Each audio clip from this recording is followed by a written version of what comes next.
আমি পুরুষ হয়ে, আমি স্বামী হয়ে কোনদিন আমার স্ত্রীর হাত ধরে আমি একটা চুড়ি পরিয়ে দিলাম না। ওরে আমার স্ত্রীর অঙ্গলে আমি একটা আংটি ভরে দিলাম না।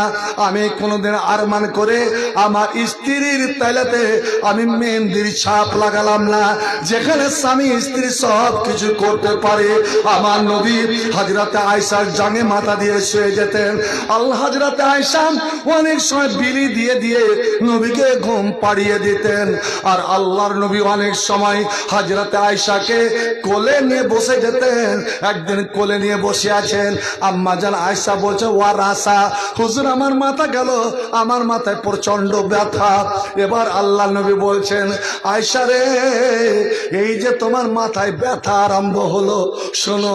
নবী আদর করে বলছেন, মুখের কাছে মুখ নিয়ে গিয়ে বলছেন, লা মিত্তে কাবলি, আয়েশা এই অসুখে যদি তুমি মারা যাও, আমার আগে যদি মারা যাও, আমার আগে যদি তুমি মারা যাও। আয়েশার বয়স ভাই কত? 6.5 বছরে বিয়ে, 6.5 বছরে বিয়ে। তখন নবীর বয়স 52। 9 বছর যখন বয়স, তখন নবীর বাড়ি বিদায় যাচ্ছেন।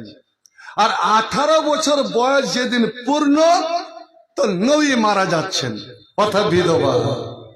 আল্লাহ নবী বলছেন, লাউ মিত্তে কাবলি, তুমি যদি আমার আগে মারা যাও।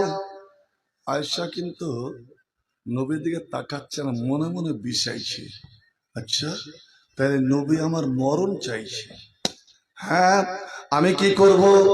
লা গাসাল তোকে আয়েশা, আমি নিজের হাতে তোমাকে গোসল দেব। কি বোঝা গেল যে ভাই, স্বামীর আগে যদি স্ত্রী মারা যায়, তো গোসল দিবার সর্বপ্রথম হকদার কে? কে গোসল দিবে? স্ত্রীকে কে গোসল দিবে? বলেন, আপনারা উত্তরটা দেন, কে গোসল দিবে?